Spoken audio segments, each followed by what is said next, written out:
Cape cobra, one of the most venomous snakes in Africa. A single strike from this predator contains enough venom to kill 6 men. Undetected, they could easily ambush an unsuspecting meerkat. When a sentinel spots the sinister shape in the grass, he sounds the snake alarm.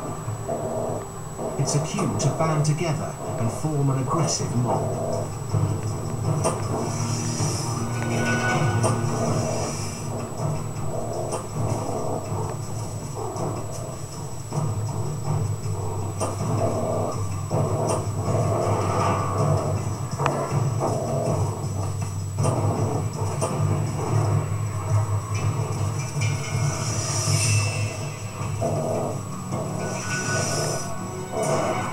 Sparring like boxers, meerkats continually bob their heads and keep on the move to avoid the cobra's deadly strike. Baring teeth and using spit calls, they attempt to drive the predator away. Finally, the cobra concedes. Meerkats win the day.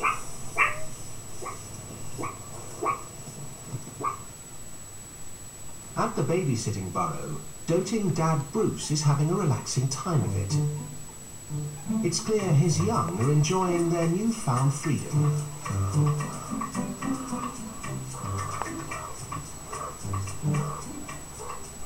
Play fighting isn't only fun, it helps the youngsters develop the combat skills they'll need later in life.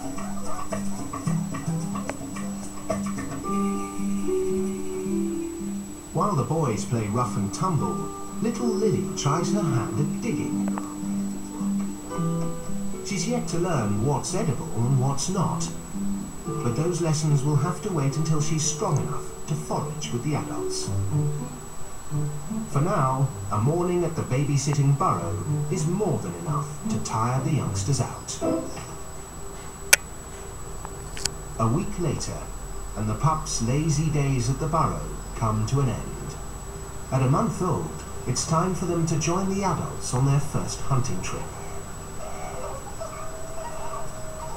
While the brothers are raring to go, their sister Lily needs a little encouragement to leave home.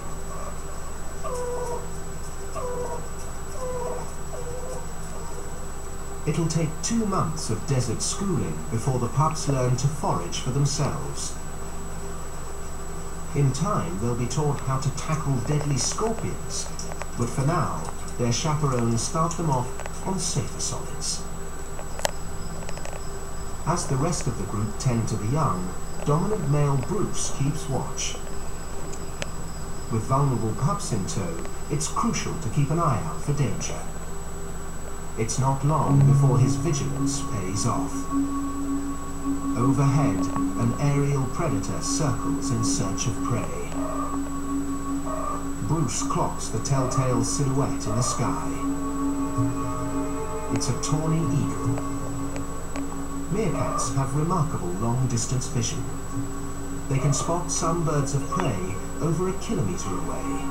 But rather than bolt at the first sign of trouble, meerkats cleverly assess the risk.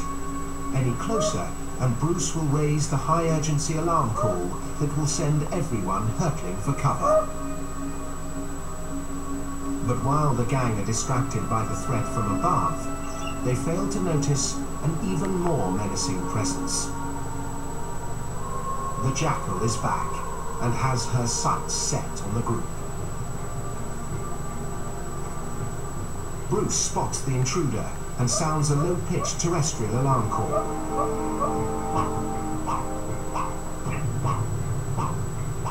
The gang immediately band together to protect the pups and present a united front.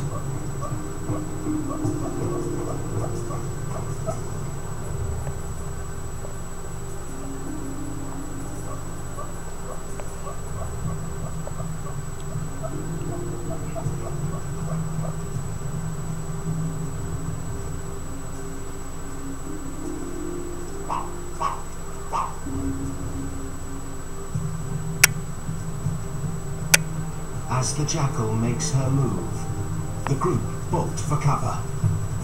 They take refuge in a sleeping burrow.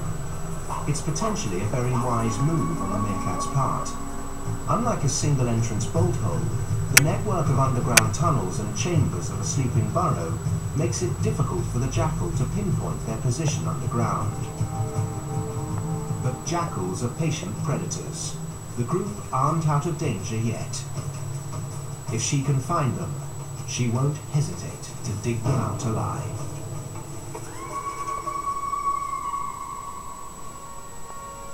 Worse still, not everyone has made it to safety. Lily has been left behind. The jackal hasn't seen her yet, but alone, she is completely vulnerable. Disorientated and unsure of her surroundings, Lily is lost and wandering in the wrong direction. She's too young to know how to find her way to safety.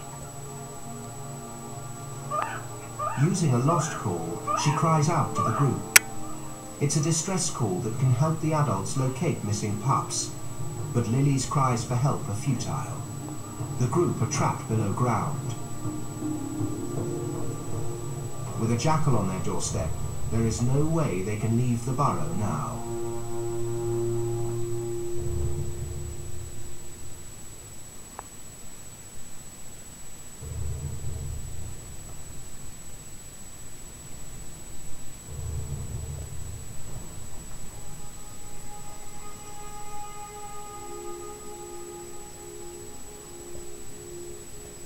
Later that evening, the group finally emerge from their hideout.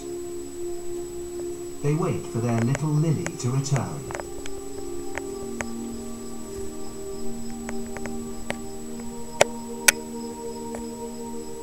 But as the light slowly fades, so too does any hope that their lost pup will make it home. If the jackal hasn't claimed Lily, the freezing desert night will. In a group this small, every member counts. Their loss will be felt all the more.